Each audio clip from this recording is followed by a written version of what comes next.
to say, only because I'd rather hear from you all as to what your concerns and maybe complaints are related to the problems we're having and the reason for this weekly briefing.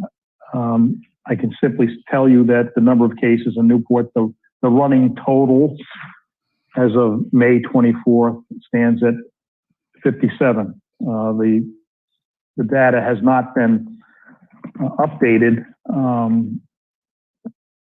in the last couple of days.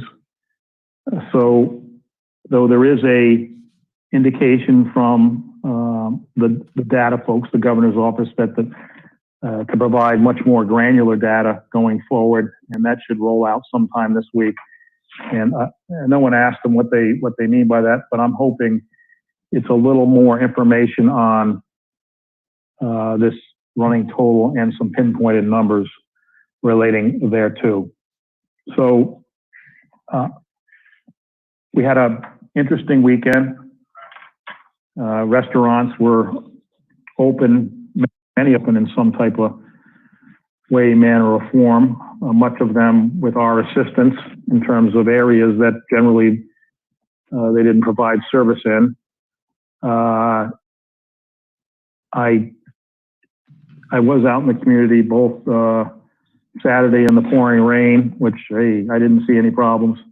But on Sunday, I was out there as well, both at some of our more busier areas, and there are things that need to be improved upon. And you're all aware of what those areas are, and I'm more open to discussion on those if you care to discuss those. So with that said, I'd like to turn it back over to the council to see what comments you may have with regard to the more recent issues that we're faced with. The numbers are trending pretty well, but that remains to be seen. No number is a good number. The fatalities are still always disappointing and sad in a lot of respects, but as for the communities that are taking the hit. That said, I'll just stop right there and turn it over to the chair and the council for comment. Thanks, Joe.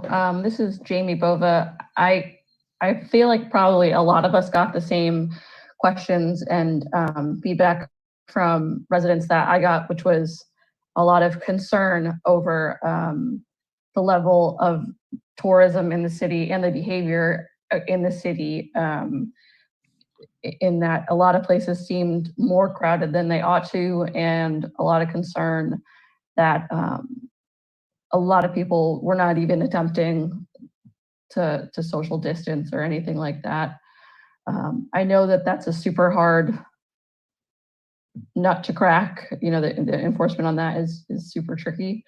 But can you talk about any plans that we have to kind of at least try to crack down? Because I don't think that it can continue in this vein with this level of resident dissatisfaction.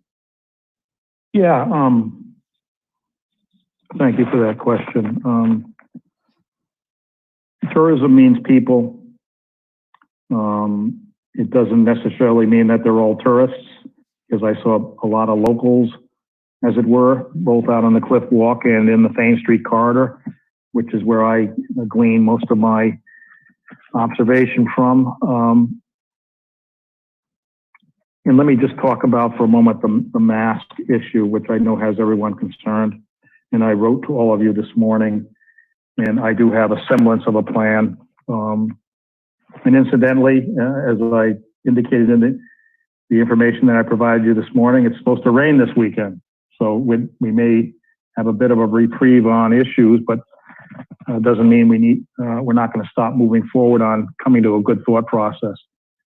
As to the masking issue, I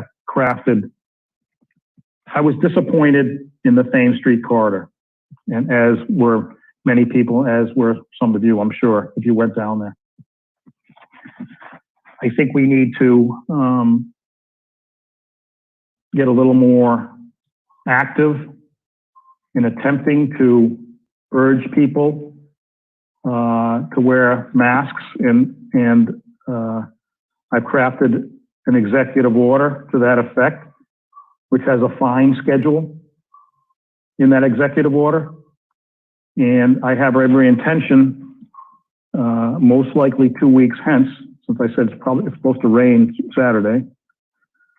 Maybe it won't, but every indicator that I've seen is rain. Is to much more aggressive on the mask issue, and indeed in that Thames Street corridor, working with the police department and coming up with an operational plan, hopefully an effective operational plan to enforce the mask order. And if it involves issuing a citation, a civil citation to people with regard to it, then that's what it's going to take. That's what we're going to do. I'm taking a different approach, and these are just areas that I believe there are issues.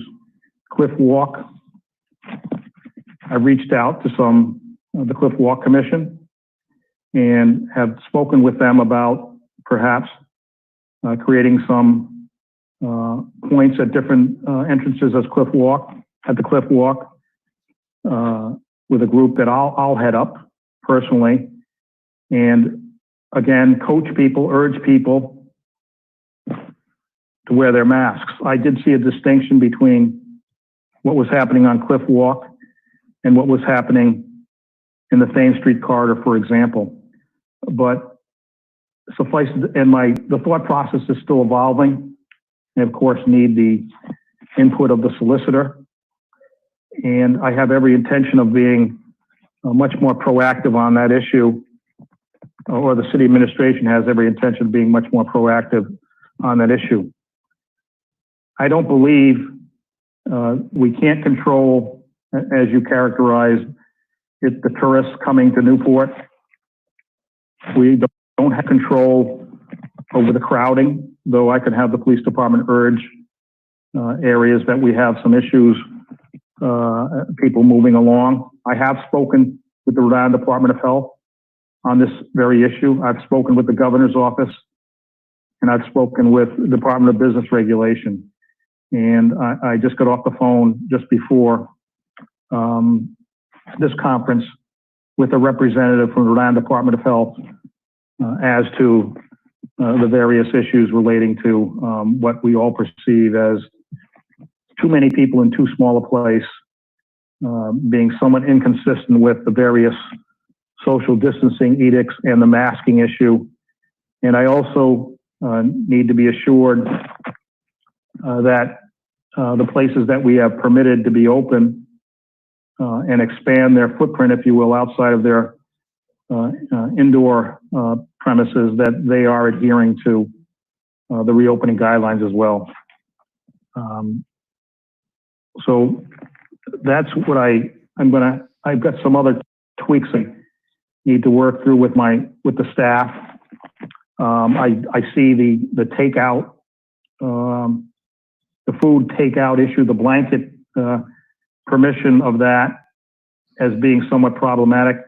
And I certainly see the blanket permission for restaurants to allow take out mixed drinks and take out alcohol as being a problem, because no one's taking those things home, and it's just gonna compound the issues that we have: trash, public drinking. I continually blew over my head the restroom issue, but it's an issue that I've got to address: public restrooms. I was a little bit surprised on Sunday. I guess it was a beautiful day, and everyone got here. A lot of people. There was a lot of people in town. Joe, this is Justin. Can I jump in? Yes, please. Councilor McLaughlin, I would suggest that when we get to June 1st and we go to phase 2 and restaurants are allowed to open up 50% of their interior capacity, that we actually, you've already written a letter to the governor, but that ability to serve takeout alcohol should just be rescinded at that point in time. There would be no need for it. People can eat and let them eat at the outdoor facilities, but they shouldn't be able to walk away with alcohol. I would agree, Justin. Great minds think alike, and that exactly was what my thoughts were, that June 1, that was going to be our key date on this. And I, in fact, did ask that question of, on our 2:30 phone call with the governor's office representative, and the Department of Business Regulation was on the phone, and I asked that specific question, and they gave us the green light to act in a unilateral fashion. So I agree with that completely. And I would suggest that last Sunday and Monday, but Sunday was merely a dress rehearsal for the 4th of July, and not even a big dress rehearsal. So whatever we learned last weekend, in 4 weeks, we're going to have to deal with it in spades. Absolutely. Absolutely. 100%. Jean has her hand up.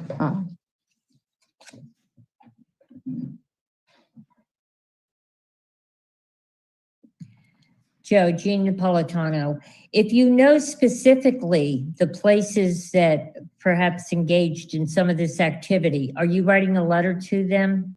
Or, I mean... Well, I have information, anecdotal information about places that didn't act in an untoward manner, but that can improve upon their activity. The drink thing, the alcohol thing is, should be prohibited ultimately. And I'm in agreement with Justin that we knock it out June 1. If you go to a restaurant and you're allowed takeout alcohol, for example, and you walk 3 blocks, you walk 4 blocks, you walk 5 blocks with that, I'm not going to put it on the restaurant to police that. That's on us. But all I'm saying is that it perpetuates a problem. I will say, in my little jaunt down Thames Street, I saw a couple of places that were problematic, that should not have been operating in the fashion they were operating. And we have already addressed that.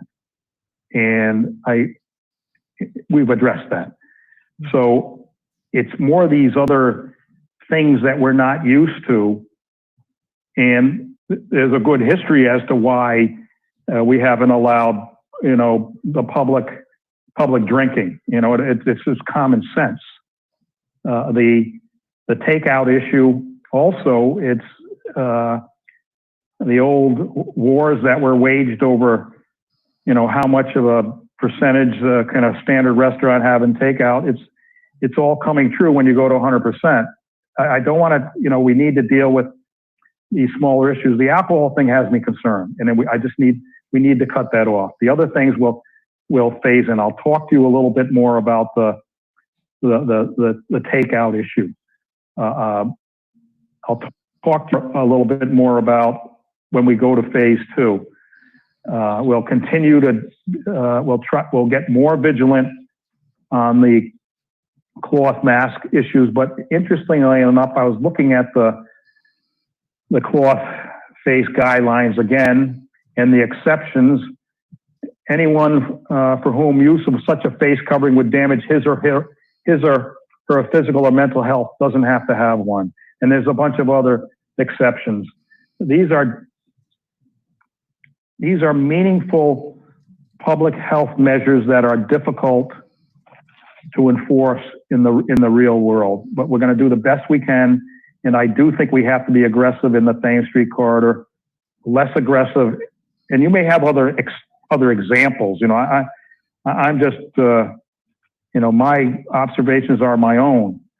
And my wife told me not to go down on Thames Street, but I went down there.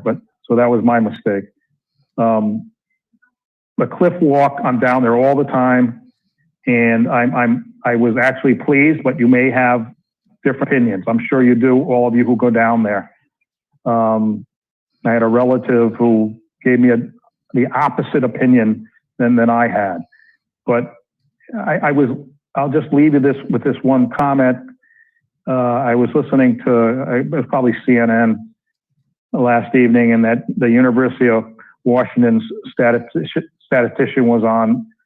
And what's he seeing around the country with the mask thing? 40% compliance. Is that a good number, a bad number? I don't know. it's an important public health measure, and we just need to be more vigilant on. I was taken back on Thames Street, to be honest with you. My other question has to do with assisted living and nursing homes. Are all the workers being tested in those homes? Do you know? My understanding is that they are. Okay. Yeah. I mean, they got some big problems in other communities. We don't have the problem, thank God. But they've got some big numbers and some big problems. Okay. Lynn, you have your hand up if Dean's all set. Yes, this is Lynn Segley. I have gotten a couple of messages about, I think due to the takeout issue, that there's been a lot more trash around the city. So I'm just wondering, what we can do about that. I mean, perhaps when the restaurants start opening with 50% capacity, there'll be less takeout, but it seems to be a concern. I just wanted to bring it up to you. Yeah, thank you. It's a concern of mine as well, of the cities as well, and we need to address it and mandate it as best we can. And it's the same discussion that I want to have closer to June 1 about going without hurting businesses and staying with them. I want to have that discussion of whether we can ratchet that back as well. The rule is 25% of the zoning rule. You can't have more than 25% of your business to take out. We've got to address that. I see the problems. You see the problems. We got to address them. Okay. I have one more question.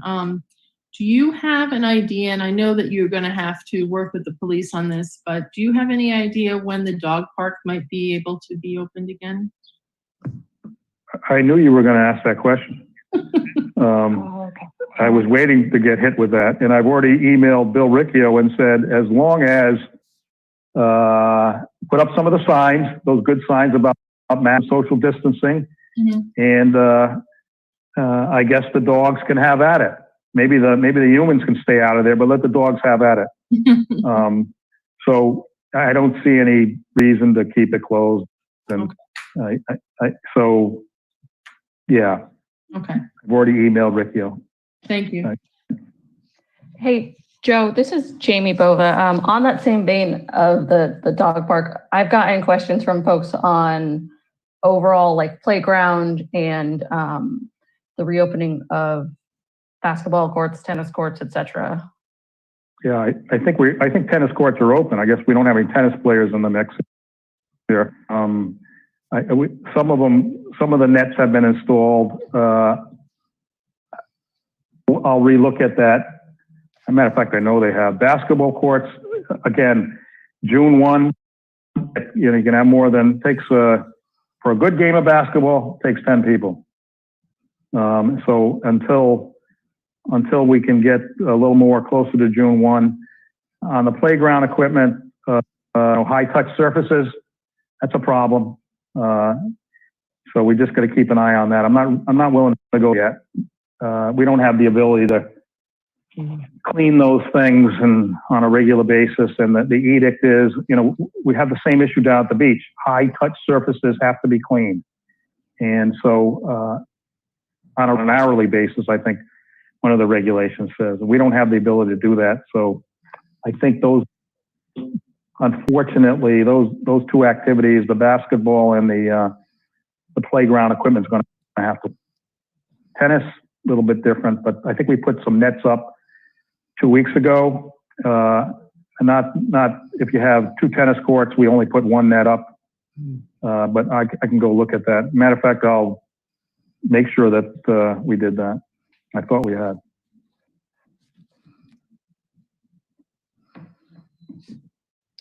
And something else that I wanted to bring up, this is Jamie Bova again, and might be premature, obviously, given some of the discussion we'll probably have tomorrow night, but I think that this past weekend and some of the crowding, it renewed some of the emails and outreach from constituents for me on wanting to close some of the roads, whether it's parking or, only side streets.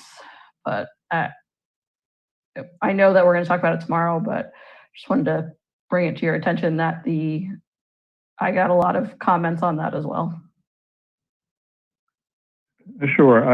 That's the roads are, and the closure thereof are a policy decision. I can only, if that's what the majority of the council wants to have us look at, we can look at that and advise you accordingly. We have allowed the confiscation of some of the parking area on Broadway for some established restaurants. It's worked out nicely from what I've seen. Lower Broadway, I've had a request from three of the establishments down there to confiscate parking spaces to allow them to serve outside there. I'm going to look at that with Carlos tomorrow and the clerk and Laura Swistak, and probably with the police chief and Jonathan Cortez. And by the way, Carlos has been fabulous in this whole thing has worked. And Laura, that's a credit to you, Laura Swistak. He's done a great job. Yeah, whatever you guys want me to look at, we'll look at, but we're going to keep the ball rolling on trying to assist some of these businesses with their, in an attempt to carry on. So look forward to the discussion. Councilor Leonard.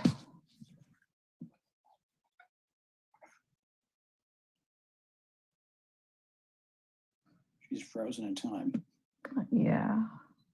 Everybody wants to help the businesses as much as possible.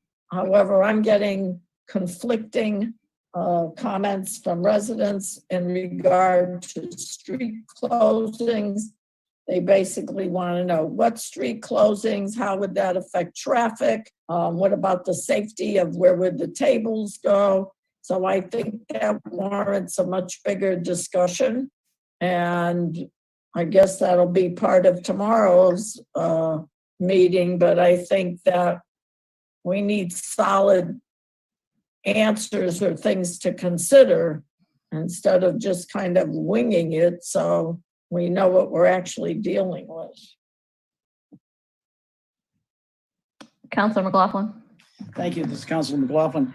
Joe, the chairman of our planning board about 2 weeks ago offered to help. And, as I listened to the discussion, and there are a lot of things that need to be investigated. And, I would almost suggest the council we're the deciders and you're the implementer. To be quite honest, I'd rather not have the general out in the trenches. So I'm not sure I want you wandering up and down Cliff Walk telling people what to do. But I would suggest that maybe the— Can't help myself. I know, but sometimes when you're the decider, then there's no one else to appeal to, and it's sometimes better let somebody else do the initial assessment and evaluations.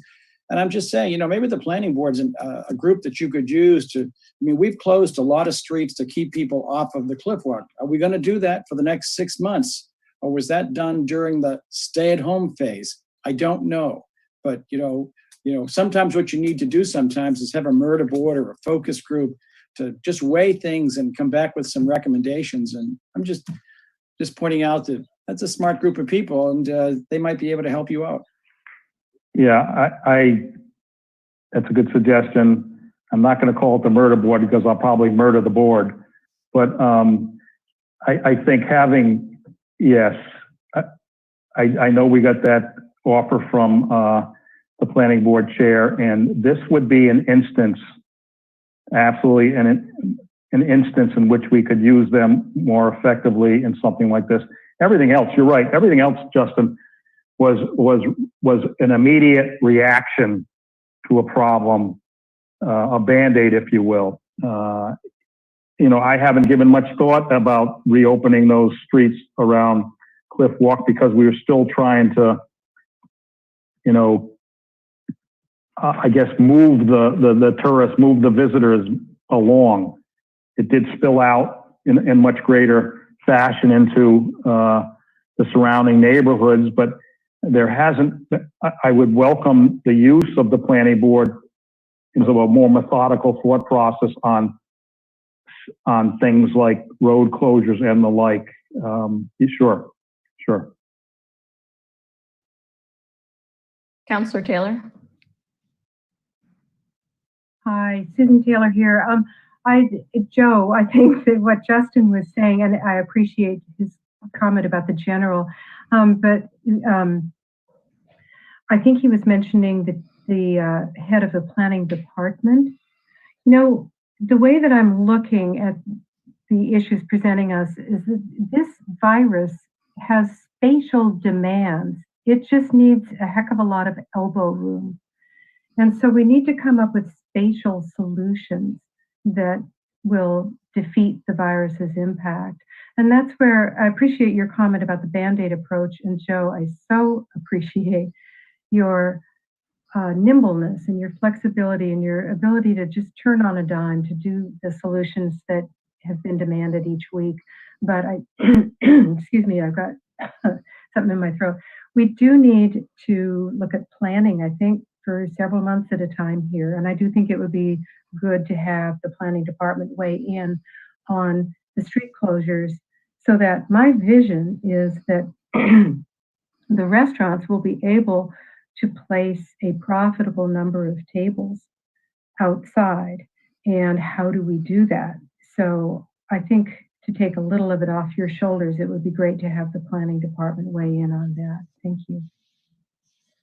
Well, we did get a correspondence directly from the chair of the, I thought all of you had, but maybe not, the chair of the planning board offering to vet some of these things. And the chair, the planning board and the staff go hand in hand, and the staff works for me, obviously. So, you know, I welcome any type of methodical input that will slow me down in a good way, or will slow what we're doing down in a good way. I think probably planning for the next planning is important. There hasn't been much planning up till now, just because everything has been. We had to react very quickly. So, and we still may have to at times react very quickly. And we need to, take care of these remaining businesses, so to speak, in some fashion. But planning is an important aspect of going forward. And so I welcome that assistance. Councillor Napolitano?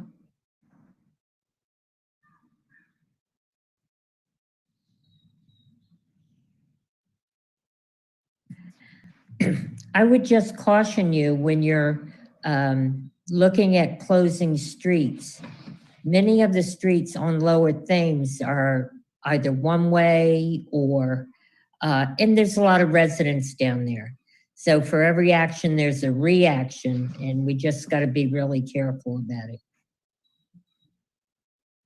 if that's a consideration.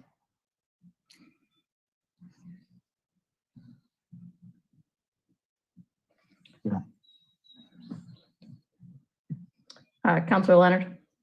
In regards to Thames Street, a lot of those businesses who would like to serve basically don't have much sidewalk space. And I think that one of the things we really have to look at is safety. And if we're going to put people on a sidewalk, I think it's really important to look at that huge safety factor.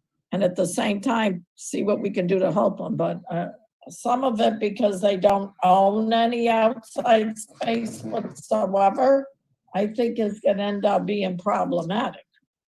Yeah, let me just address that in that I think you would be surprised if you wandered the streets at night like I did before, when things were very, very quiet. The number of businesses that have these funky parking lots in the back that have been able to take advantage of it. There are places that I had never seen and was surprised about. And I wandered most of them with my dog, of course. But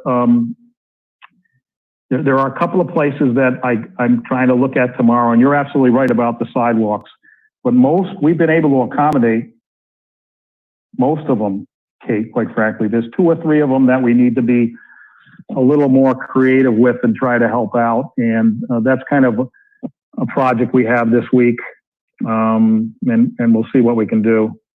Some of them have no sidewalk at all, so to speak. What you need from the edge of your table, you need a 6-foot no man's land, because that's the social distancing. And then you need at least a 4-foot pathway in terms of ADA compliance. So those are the things we wrestled with all last week, and a lot of places came up with great plans, some not so great, some that we had to tweak quite a bit, and some were unsuccessful. It's those very few that were unsuccessful that we want to we're trying to look at and try to come up with something that works. You're right. There has to be that unfettered passage. There has to be the honoring the social distance requirement. Those are the kind of the 2 sidewalk issues. But a lot of them have, as I said, these funky parking areas in the back of their businesses that no one's ever used, because you want frontage, you want business appearance on the frontage, but they're using them now, I can tell you right now. I've seen that, and some of them have these little cubby hole spaces on the side of their buildings, which they've also put tables around, like on the side of Bouchard's. There's like one little space. They put in a couple of tables, and others have done the same. And I think if it's doable, that's fine.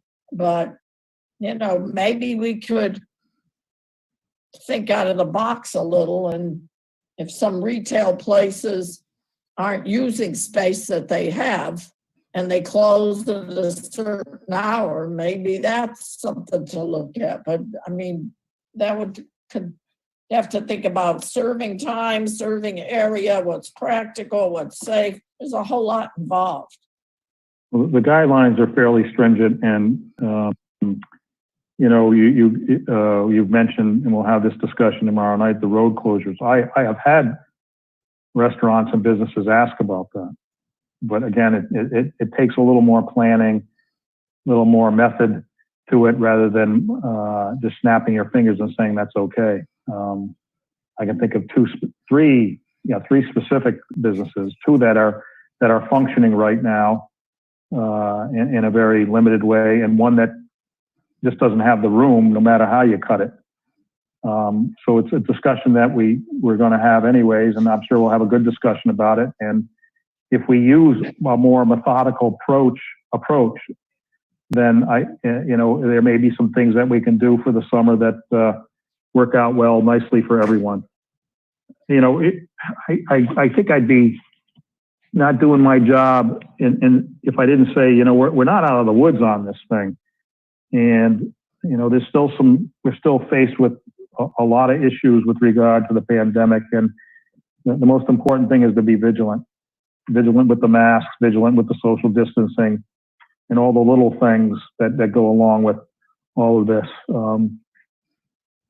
But right now we're just concentrating on all these other little problems. But I think the planning could help and go a long way. Joe, I also wanted to ask about the ADA compliance, not necessarily at the individual restaurants, but on the sidewalks around the sidewalk cafes. I got an email from a gentleman who uses a wheelchair, and he said he was having a hard time getting around. He said he was, he supports the concept of the sidewalk cafes, but was concerned. I have to, we respect the requirements. We want the requirements to be adhered to. If there's a problem of a specific place, we'll look at it and we'll tweak the plan.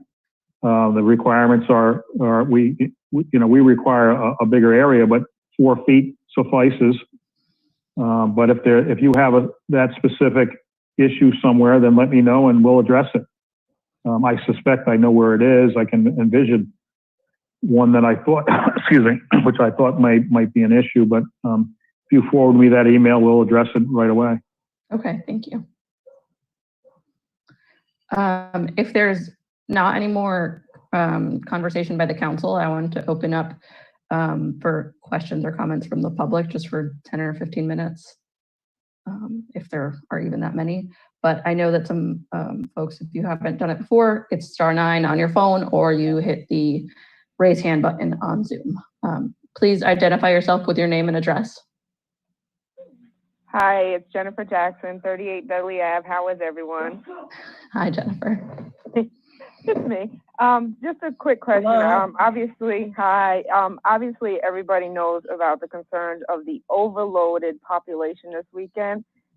It was even at my Antonomy Park, and it scares me. I am high risk. Everybody in my house has health issues, and I'm just worried. Even the stores, like the parking lots, were packed. And by the way, Five Guys and Five Below no longer exist on the island. I don't know if you guys knew that. And I'm concerned, and that people aren't wearing their face mask, and I'm scared as somebody that's abiding by the laws and the rules and wearing my face mask. If I catch it, it could be deadly for me. And, I'm concerned as somebody who is doing everything that's supposed to be done, and then there's a bunch of people that doing what they feel as though they want to do, and there's no consequence. So you guys answered that when Joe was saying he was going to talk about possibly seeing what you guys can do. And I just want to say that I agree. I think we do need something like that to hold people more responsible, because it is a lot of people from out of town coming to their summer homes or coming to visit people. And their thought, if you say something to them like, hey, you're supposed to be quarantined or you're supposed to wear your mask, their answer is like, well, I need food. Well, but I would appreciate if there was something more concrete that we can all abide by, and if need be, law enforcement can implement. And then my last little thing, is there any way to put the meetings on Facebook like a day before or anything? Because usually you guys put them on the day of, like a couple of hours before. And I know you guys are real busy. And I'm constantly checking the Newport City Facebook page, and it's always like 2-3 hours before a meeting you post it, and it's hard sometimes for me to get my schedule so I can be there. And that's it. And thank you guys. Thanks, Jennifer. We can look into all that. All right, thank you. I think there was another person that had their hand up. Can you please identify yourself with your name and address? Yes, my name is Melissa Fraticelli. I live at 99 Hillside Avenue. And I was just concerned about summer camp. Is it going to be possible for the children in Newport to have summer camp? Have we addressed this issue? I haven't heard anything about it. Yeah, I can give some partial information on it. There are some guidelines that are coming out. I don't think they're out yet, but you can check the Rhode Island Department of Business Regulation website on summer camps. It's been a very large discussion amongst the municipal officials. You're going to find the camps will be very, very limited in numbers, as well as instructors. I think the theme behind it is going to be, staying in your own little group. It's going to be very compromised, but I think there are some, there are either guidelines that are out or they're working on the guidelines, and we can check if you want to send me an email after this, I can check for you the Rhode Island Department of Business Regulation website that has, and the Rhode Island Department of Health website, which has the various regulations. I don't know if they've been matured yet, but I know they're not ready to roll with things yet. That's the best I can tell you right now. I did read the guidelines. I just wasn't sure if it was something that the city of Newport was going to kind of just X for the summer with everything that was going on, or if we were going to really try to have a summer camp for the kids to try to get them out of the house and do something a little active. I was reading the guidelines, and I understand about the guidelines, and I think it's, to every person, if they choose to send their child to camp or not, and the rules and abiding by the rules and regulations. I just wasn't sure if this was something that you guys were going to have, or if you guys were just kind of going to exit out for the summer. No, I mean, I don't have that information right now. for you. Again, why don't you send me an email? I'll hook you up with our recreation administrator and what his thought process are. I know that he was struggling with it because of the at least the issue of the size of the groups and the ability to have the right amount of personnel working with those groups. So I'd have to get back to you on that, Melissa. Absolutely. Thank you very much. And I will send you an email this evening. Thank you for your Yeah, information. for sure. Great. Thank you very much. Hi, Joe. It's Angela McCalla. I actually think that Melissa actually brings up a really good point, and I wonder if we could share that information for the next meeting as well, as there may be families that may have similar questions to Melissa. I think that could be kind of an easy point to kind of touch upon for next meeting. Sure, Angela. Sure.